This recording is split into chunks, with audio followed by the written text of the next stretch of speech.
Hello, everybody. What a fantastic morning session. I hope all of you who are in the audience here and those who are joining us online on the live streaming are having a good time.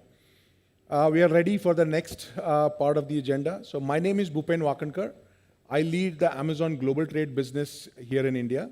My team is responsible for building solutions that allows Indian entrepreneurs, startups, D2C brands to take their products globally and to customers all over the world, right? As you heard, Amazon Global Selling has made a pledge to deliver $20 billion in cumulative e-commerce exports by 2025.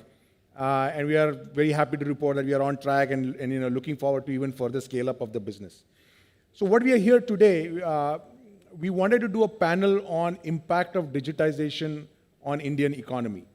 Right? And as we were debating within the Smbhav team, how should we even run the session, given the exuberance of the sector that we have seen, just look at the last 5 or 7 years. You saw a lot of stats here today. I actually wanted to just substantiate it with some sort of customer and business level data here just to see where the exuberance is going, right? Indians are the most intense data users from a mobile and internet platform perspective in the G20, right? Indian digital payment market is the second largest in the world already. You've heard these stats before. This is something you may not have heard. Indians are one of the largest contributors to AI publications in terms of paper and authored journal articles and so on, and GitHub commits in the world. And the fourth one, which is personally dear to me, is 6 million out of the approximately 60 million MSMEs that we have in the country have already listed their product and sold their product online or have actually been part of a B2B transaction and purchased products online, right? That's a large change that has happened almost in the last 5 or 7 years. As Rasu mentioned, it's almost like a blink of an eye, right? So we wanted to just see, like, given this exuberance, how should we even structure this conversation on a topic that is that large, right? And what we synthesized in our minds was as follows, right? Customers and businesses are consuming and creating data at an unprecedented rate. If you look at sort of the innovation spirit that we are seeing in the Indian startup ecosystem, even in big tech, it is sort of world unparalleled at this point, right? The third aspect, if you just look at the focus the government has in terms of creating digital public infrastructure and platforms, it continues to just gather more and more momentum. So given all of this, if you think of it, and of course, with the trends like this, the investment capital that is seeing these trends is also sort of moving in a big way towards India if you just look at global capital flows. So what we thought was, why don't we get these 4 pillars of this digital ecosystem? It is government, startups, big tech, and venture capitalists together, and hear directly from them how they are seeing the next 5 or 10 years evolve as they are looking at information themselves. Right, so it's my pleasure today to sort of invite 4 of the industry's largest stalwarts. I'd like to invite them one by one. First, Dr. Rajiv Kumar, who many of you know is one of India's foremost economists. He's written extensively on the Indian economy and national security. After serving 5 years on Niti Aayog, he is now resumed chairmanship of the Pehle India Foundation, which is a non-profit think tank that he started in 2030. Dr. Rajiv, please, over here. Please welcome him. Joining Dr. Kumar is Rajan Anandan. He's Managing Director of Peak 15 Partners and Search. He's previously played the VP of Google India and Southeast Asia and has played a large role in expanding the internet ecosystem. So Rajan, welcome. Next, we have Srinivasu MN, who's the co-founder of BillDesk, one of India's largest electronic payment service platforms. Vasu holds a PGDM from India's most prestigious business school, IIM Ahmedabad. And before that, before co-founding BillDesk, he was with marquee companies like ITC and Arthur Andersen. Welcome. And finally, we have Raghava Rao, Amazon's very own VP of Finance and CFO for India and emerging markets. Raghava may kill me for this, but he's a computer science engineer who's found love in the world of finance. And he's, over the last 30 years, played many leadership roles in Amazon and Unilever. So thank you all for joining us here today. Let me open up the conversation with you, Dr. Kumar, and just another statistics because I found this absolutely baffling. In the last 10 years, the share of digital economy in India tripled. It was sub 4% in 2013, it's hit 11%. The government is expecting it to hit 20% by 2026. These are phenomenal rates for an economy of the size of India while it is growing in its own right? So from your vantage point, in your times at Niti Aayog and since, what have been the greatest stories that have sort of caused this? And what are the opportunity areas that you see in front of us? Yeah, so, wonderful to be here, and thanks, and hi to everybody. And let me start off by taking you back because I did a study in 2006 in the Ministry of Commerce about the threat that e-commerce posed to the retail traders, etc. And then the share was 3%. And the view that one took was that if it goes from 3 to 15, it won't hurt anybody because the volume is growing so big. So the share might be right, but the business doesn't come down. And I think the same story is holding now. And I'm glad to see that it's already 15%, you said, and going to 20%. My thought is that there are 2 or 3 causes for it. One, I think, finally, the small and business enterprises and the traders, 100 million of them, have seen the value in e-commerce. So both B2B and B2C, and then for exports, etc., that Amazon is doing, and for the trade, and so on, they see that they can use this as a very dynamic instrument vehicle for expanding their business and becoming formalized. So rather than remain local, they can get into the regional production networks and into the that's one. And 2, of course, is the huge expansion of our digital economy. 850 million smart users, 450 million of them already using content, but a small percentage is using that for e-commerce. So that's the second one. And the third one, I think, is the innovativeness of the e-commerce companies to go beyond English, which has just started, and I think that's a huge expansion. So you've got about 175 million sort of e-commerce users now, I think maybe about 200, so something like that. And the English-speaking population in India is what? Another 200, so you're really coming to the end of that. So therefore, the multilingual expansion, which is waiting to happen, will take it very far. And this is what the government is also encouraging in a very big way, that with open source and all of that stuff. Yeah.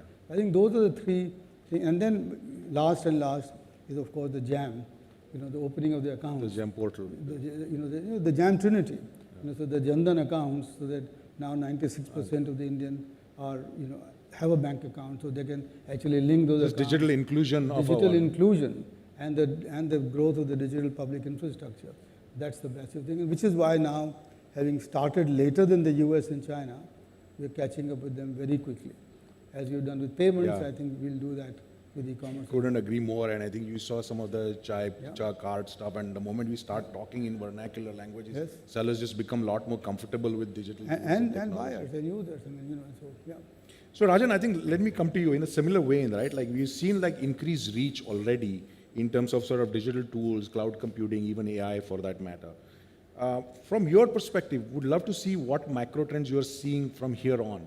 Right? We keep hearing a lot of news bites, but would love to get your perspective, just from an investment capital perspective. How does that part of the ecosystem see the trends?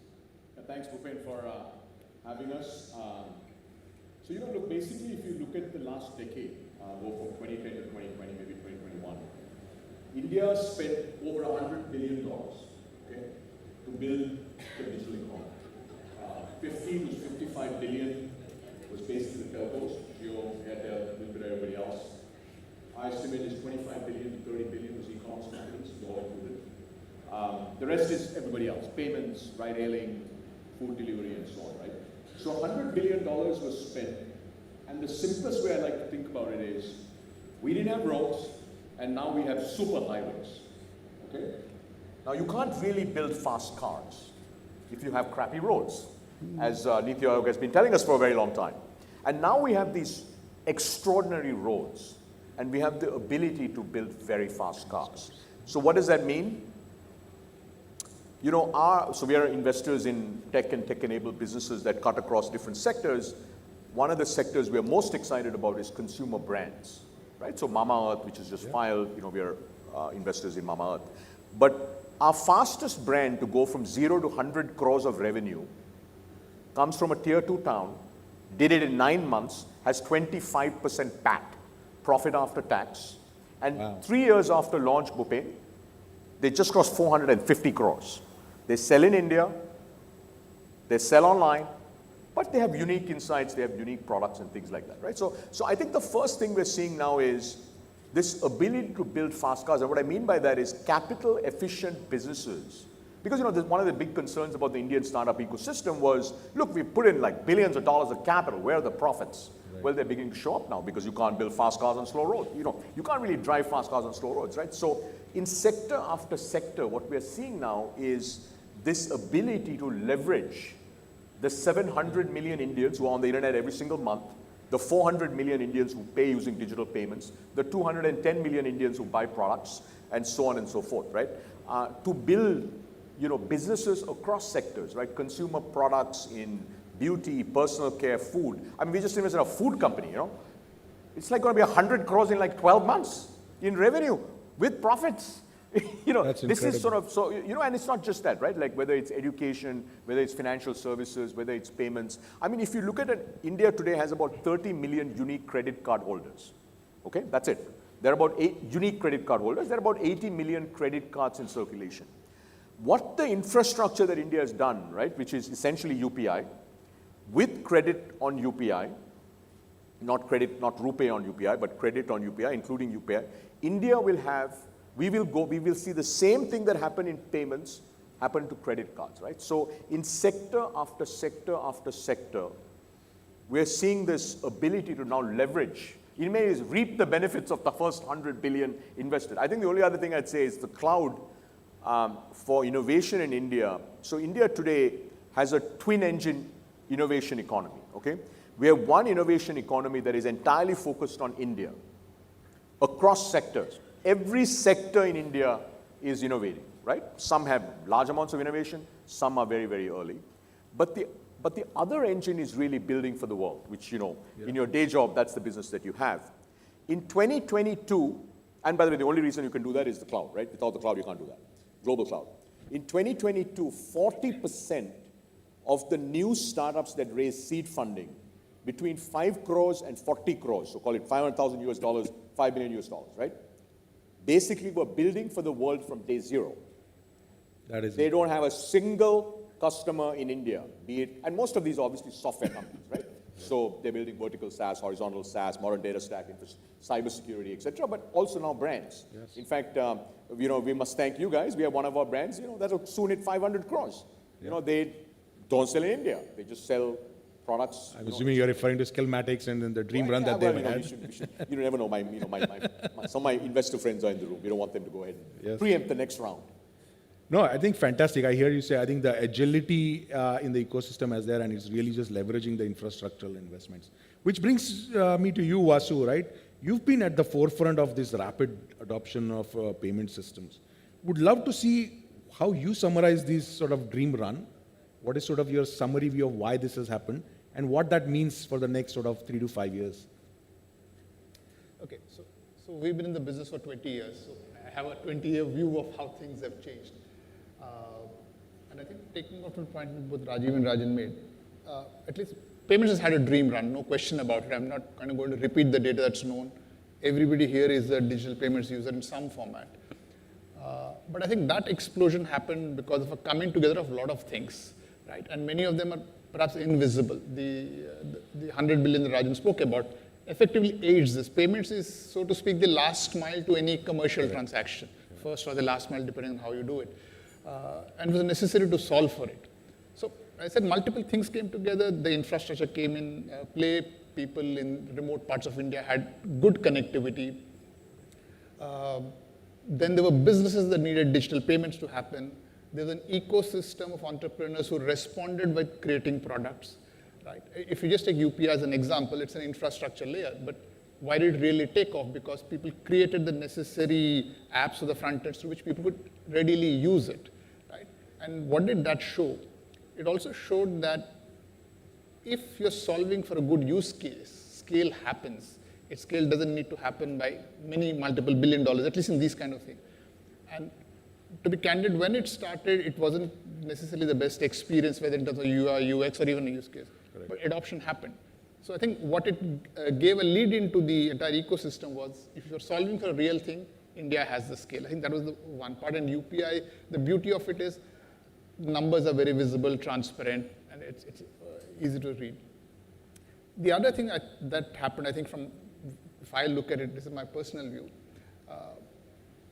the pandemic helped at least the digital payment story part of it, right? It was a compulsion, people had to do it, and therefore there is no denying, despite all the other, let's say, negatives to it, it advantaged the digital payments as a vertical. But interestingly, I think it is one vertical where the physical behavior translated to the digital advantage, because one of the things that really spurred digital payments was the fact that you could use QRs in the physical face-to-face, whether it was in an auto rickshaw, whether it was in a shop, right? And that spurred that behavior, kind of reinforced. And today, I think, while most economies talk of somewhere a hybrid model, convergence, I think India reached there pretty fast, very quickly, right? As many digital payments happen in the non-face-to-face, as we call it, the online, as they happen in the shops. In fact, in the last 1 to 2 years, the growth in the face-to-face segment, digital payments, is faster than the online payment segment, pure online. Interesting. So that's a big thing, right? It's become digital payments irrespective of end-to-end not being digital. You're doing a physical transaction, but you solve for a digital payments. So that's what we've seen, and I think that's, so to speak, the lubricant for almost any business that runs, that if you can complete a payment digitally, it facilitates many things. That's amazing. I do have a lot of follow-ups for you, but I think I'll ask Raghava one important question. I think Raghava, Manish also spoke about this. There are lacks of new age entrepreneurs as well as legacy businesses in India, right? They have very diverse needs and challenges.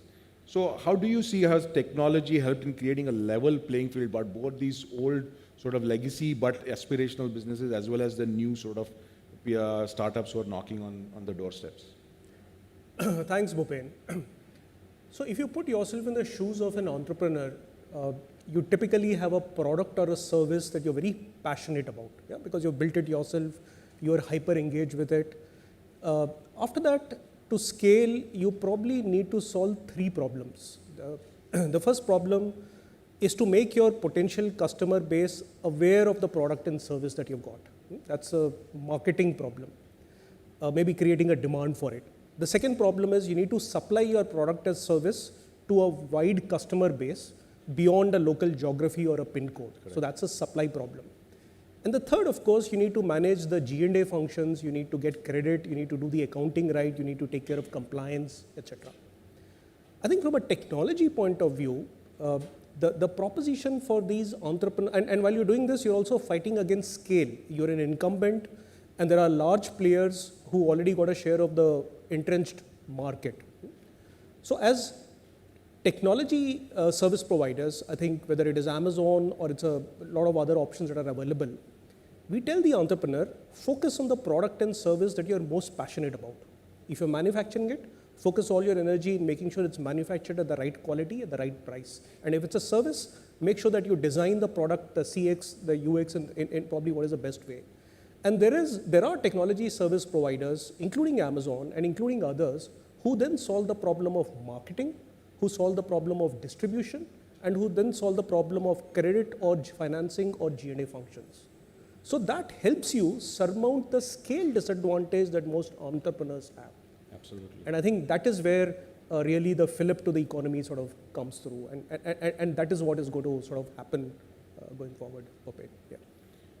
Excellent. And I think that's probably a good segue, Rajan. I think we've heard from all of you now, and we effectively have heard things like, look, the basic infrastructure is there. We have these fantastic digital roads, physical roads. We have this ability to build companies on the fly and immediately start revenue, including serving global customer from day one, right? So help us think through how you see current investment climate in the startup world, especially when it comes to inclusion and in the smaller cities of India. You already talked about one example, but would love to see how this is evolving into sort of the T50 plus cities in India.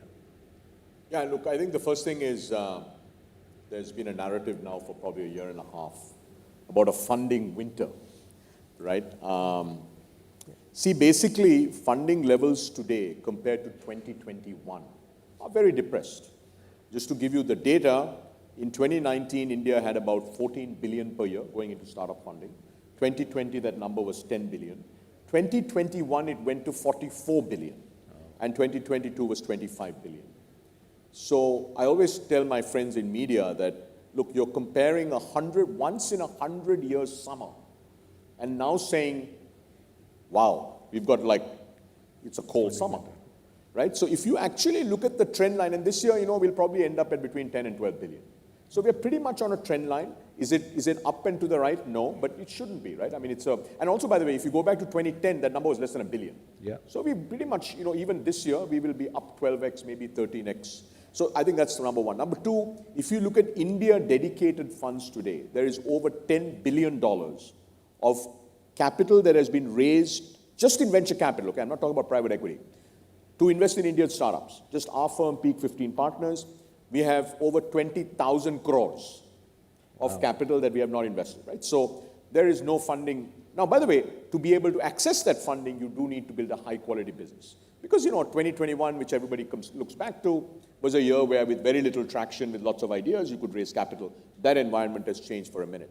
So there's really been there's never been a better time to start up, and there's never been a better time to invest, right? That's number one. I think second to your question, look, I think what digital has done, digital plus all the infrastructure, be it payments, be it e-commerce, be it logistics, what it has done, and also rising income levels across India, what it has done is it has created this ability to build from any town or village. Indeed. And not only just have India as a market, but thanks to things like Amazon exports and others, today as the world as a market, right? There's no reason if you're sitting in a city number 150 that you can't build for India, because if you have a really interesting insight for a product or a service, and now you have 700 million Indians connected to the internet, 200 million are buying on e-commerce, so you've got a product, all of a sudden you can do that. So I think the potential is enormous. From a startup standpoint, we'd love to see more venture scale companies being built out of these cities, but that's not necessarily the case, right? You don't have to be funded. In fact, the two happiest startup founders in India are Nitin Kamath of Zerodha and Sridhar Vembu of Zoho. And Mr. Kumar, they haven't raised a single paisa from anybody.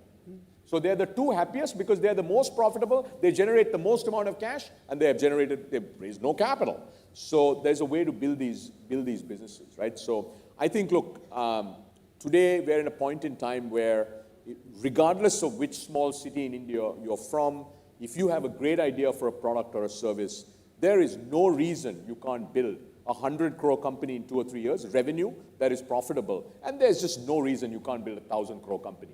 Now, I realize some of your sellers are even bigger than that already, so they should just 10x their ambition. That's very inspirational. In fact, I think we spoke a little bit during Surge and during our Propel Accelerator about how even applications are coming from 200 plus cities. Amazon Export Platform already has sellers on 200 cities. So I think, that's really inspirational to hear that, you see 10x as so Bhupen, not I think, as I said, aspirational. we've crossed the 0 to 100 crores within a year for a brand from India. I think by 2030, we will have companies that get launched, building for India or building for the world. Brands, I'm not talking about software, that will go from 0 to 1,000 crores in 1 year. In 1 year. I mean, that is the kind of scale and depth we are now beginning to see. That's fantastic to hear. And Dr. Kumar, in that way, and then I'll come to you, right? And again, spirit of digital inclusion. How do you see this phenomena permeating? We sort of see this that, I can do physical transactions by going to a vegetable vendor, or, I can pay my auto rickshaw and so on. How do you see the digital inclusion permeating in the smaller towns and cities that form Bharat? Absolutely. I mean, and I think this is why we in Pehle India Foundation have launched a project called Bharat at 100 and not India at 100, because that's the key.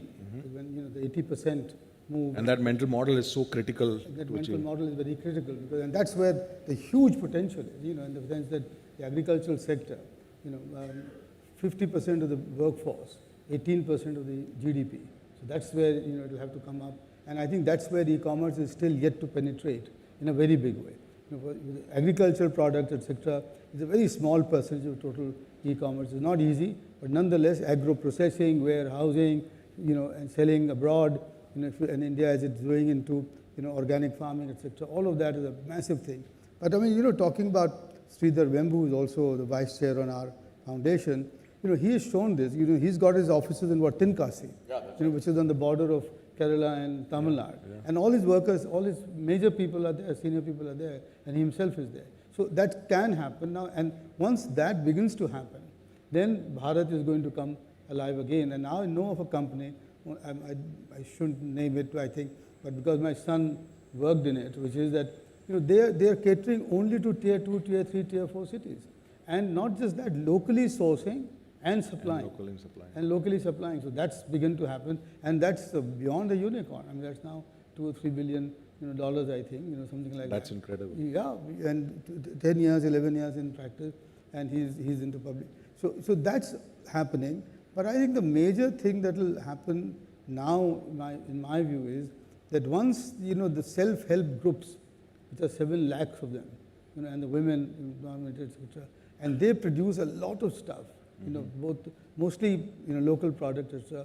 They can, if they get into this, then they can capture, if it captures the imagination, their imagination, anything can happen. But one thing that I need to emphasize here, you see, Rajan talked about the digital, highways, etc.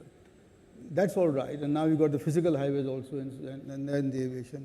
What we need for the startup and for the new commerce is 2 things, 2 critical things. One is to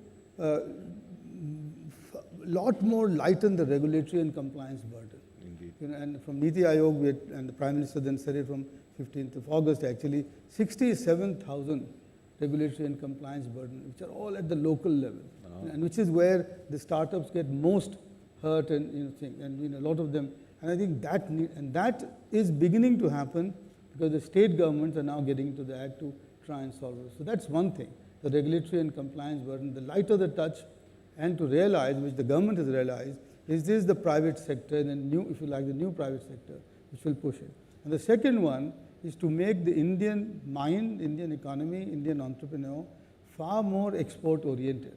It's music to my ears to see that there are so many people working only build for the world, but still the great majority of Indian. We're still getting started. And therefore, I think, to getting into the regional trade pacts, signing the FTAs. We missed an opportunity with RCEP, but those are our markets, because those are, our proximate markets, right. South Asia, Southeast Asia, Africa, the India-Africa corridor, etc. Once this becomes the sort of de rigueur, once it becomes mainstream, then you will see a huge expansion, because without external demand, we can't get that explosive growth, in India, because after all, we are a $2,000, $3,000 per capita economy. Yeah, absolutely. And I think the spirit I'm getting from it is, why would you build companies that serve just a 3 trillion economy going to 5 trillion when you could be serving the 100 trillion global market? And I think Indian entrepreneurs are sort of responding to that challenge. Right? I think staying with the theme of sort of inclusion and sort of movement across the length and breadth of the country, Vasu, I'll come to you. How can government and businesses work together to promote adoption of digital tools, full value chain on the financial side? Now, right now we're just doing, as you mentioned, the first mile or last mile payment. What do you see as sort of a key enabler for the full spectrum financial tool adoption? So I think the first thing is whatever is built in digital payments, it's come from the confluence of government, the regulators, and let's say the ecosystem working together. And what are the ways to judge that? If you look at broadly called the Fintech space, from enabling, let's say, digital financial tools, the entry bar is pretty low in India compared to other markets where there could be slightly more rigid frameworks, right? That's happened because of an enabling framework where the regulator said that if you have base amount of capital, you can participate in the regulated space. Again, not necessarily visible to the larger market, but there have been multiple changes in background regulation and the framework which enable payments to happen. The most visible one, as I said, is the fact that when you take UPI as a big successful product, there is, you need to understand it's free today, right? There is no business, no consumer who needs to make a payment for UPI. And that's a pretty big call. it's a pretty visionary call to say that we have in hands a product that can pretty much revolutionize the way payments can happen. But for getting the adoption right, you need to remove the friction of a cost to it, right, in the shorter run. So that was done, and I think the results are there for all to see. Now, if you look at financial behavior or what are the tools that would go on to it, it's like a pyramid. You solve for payments, people have gotten comfortable saying there is a way I can trust that when I make a digital payment, which is the last barrier, right? You want your money to be safe.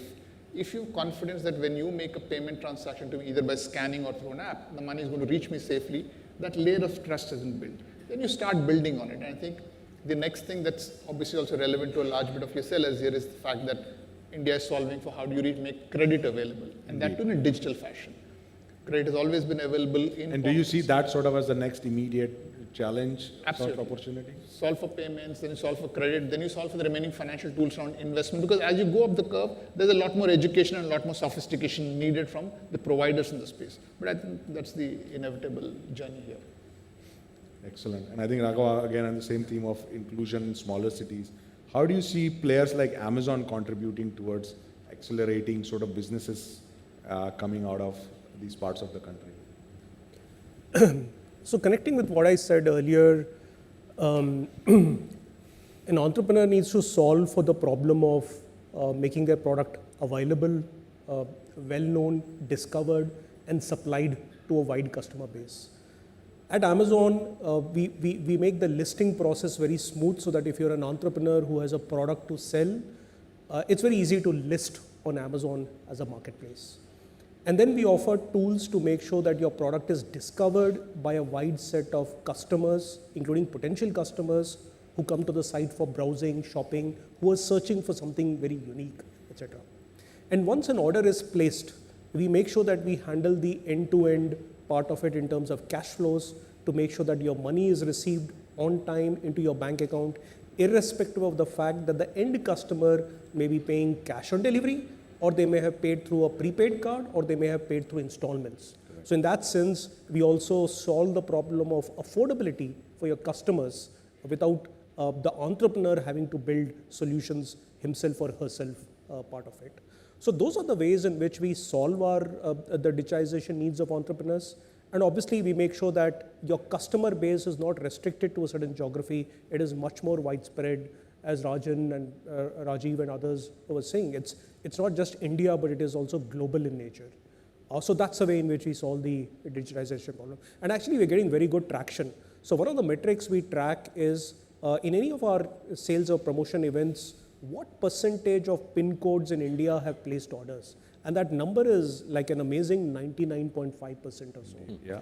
The other metric on the supply side we track is what percentage of our seller base who are registered come from tier 2 and tier 3 towns. And that number is about 60% or so, which tells you how inclusive and widespread the entire supply side is that comes for digitized solutions onto a market. That is very heartening, and that number is only going to increase from here on.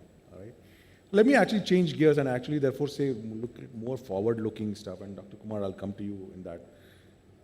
If you have to define success and you have to set goals for ourselves as an ecosystem, how would you say for the digital economy next 5 to 7 years, what would you anchor specifically to meet what type of goals you would suggest for the ecosystem?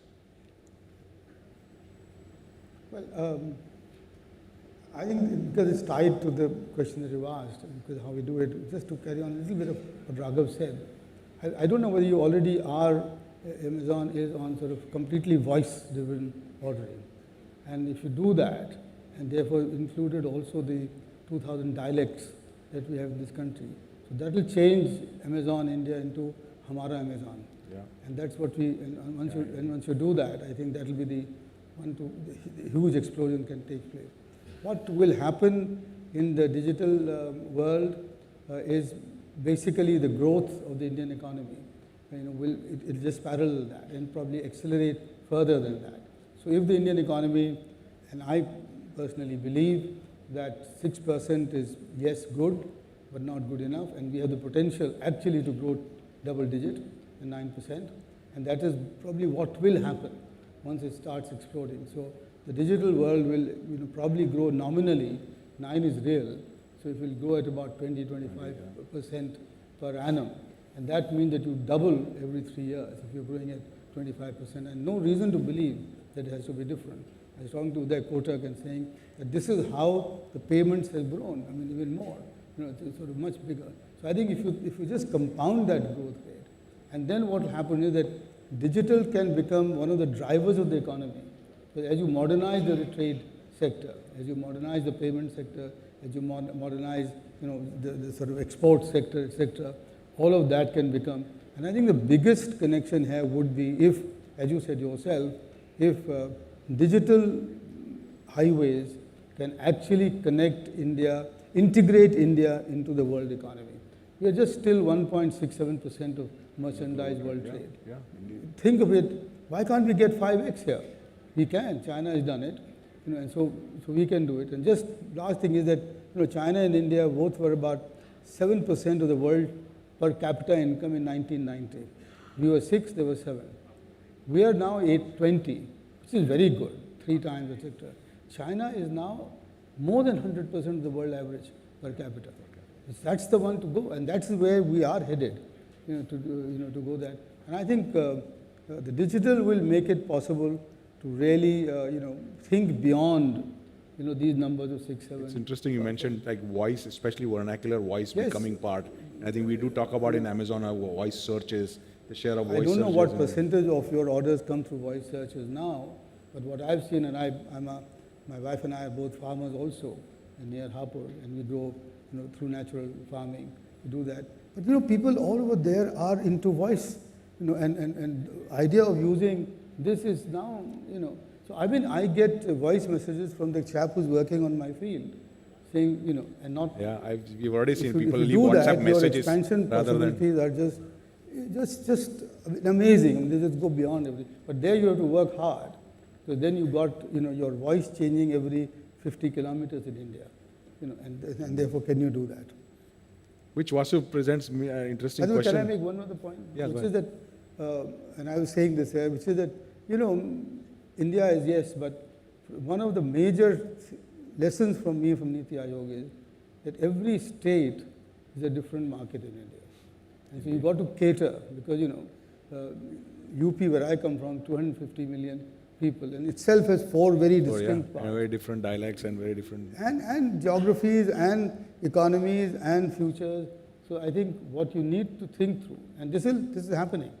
And then there is, the sky is the limit as far as I'm concerned. So Vasu, in that spirit, are we in a place where voice payments will happen in the next 3 to 5 years? Can happen, and I think but to be very honest, payments have been solved for as a basic construct, right? So to Raju's example, this superhighway has been laid down in terms of it to happen. Money can move, whether it's a 1 rupee or a 1 crore rupees can move in real time without a cost. So you solve for that. What can happen next is what all do people build on top of it specific to their needs, right? So to early example, Zerodha wouldn't have succeeded if people didn't know how to move money in real time for their option trades.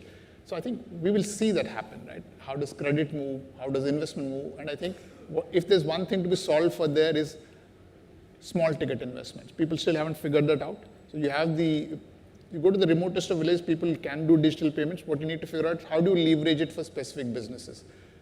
Regular small and medium businesses have figured out. You have a QR code, you're collecting payments. What needs to be solved for is if you're going to solve for how do people invest into insurance, let's say, or buy mutual funds. You have to solve for multiple things. Right? How do you get to a 10 rupee daily SIP and not a 1,000 rupee per month? So those will inevitably happen as each business builds its own layer. Interesting.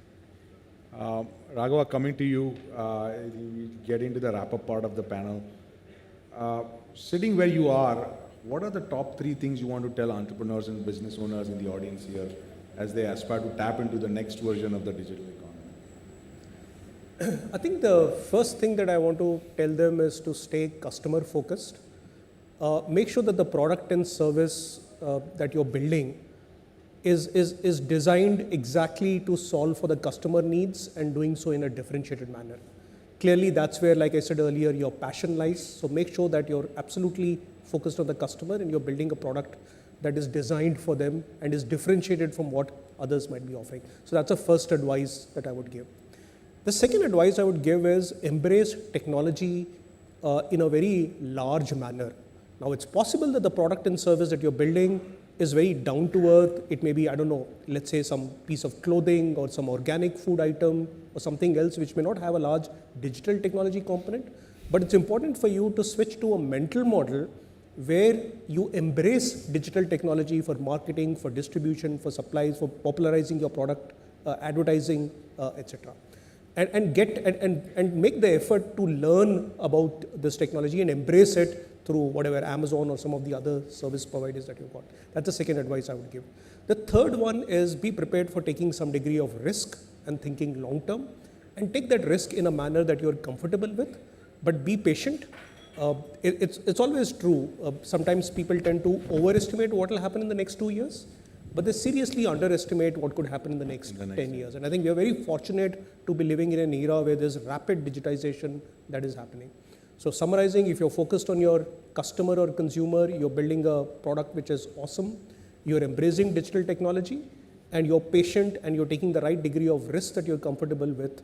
These are the 3 pieces of advice. Yeah, I think that's very well summarized. Like, stay customer obsessed, become digital native, and take the proportionate risk. Rajan, I'll ask you the last question of the session. The entire world is the opportunity for Indian entrepreneurs today, right? What would your advice be as people are making in India and building for the world? How should they think about product, services, and how should they think about their organization of the startup? Yeah, I think, it's like building any business. You got to focus on customers. I do think customers have great service, have great products. But I do think, especially if you're going global for the first time, right, figuring which markets you want to focus on is very important. So, for instance, the 40+% of new Indian startups that are building for the world from day zero, almost all of them are building for the US. But it's a very, very specific user base, be it developers for X or whatever, right? So I think focus is really, really important. I think the second is, yesterday I hosted Harsh Mariwala, the founder of Marico, at one of our internal sessions. And, Harsh has this view, which is, it's really all about the team, right? If you're going to build a global business, you've got to have somebody on your team that understands and ideally has actually built global businesses, because what you don't want is your team members learning on your dime how to build a global company, right? So I think it's about the team. So it's about focus, it's about the team, and I think it's about the right set of partnerships. Obviously, you all have some extraordinary set of capabilities, but I think, look, this is the decade. I mean, the next 10, 20, 30 years, we're going to see just extraordinary businesses built from everywhere in India, building for every part of the world. So there's never been a better time. That is such an inspirational way for the sellers and partners in our audience. I would really like to thank all of you for coming here and just sharing your thoughts. Truly, it is India's century, as Jeff has said, and it's really wonderful that we get to be part of making it happen. So thank you, and talk to you soon. Great, thank you. Thank you for having us. Thank you. Thank you.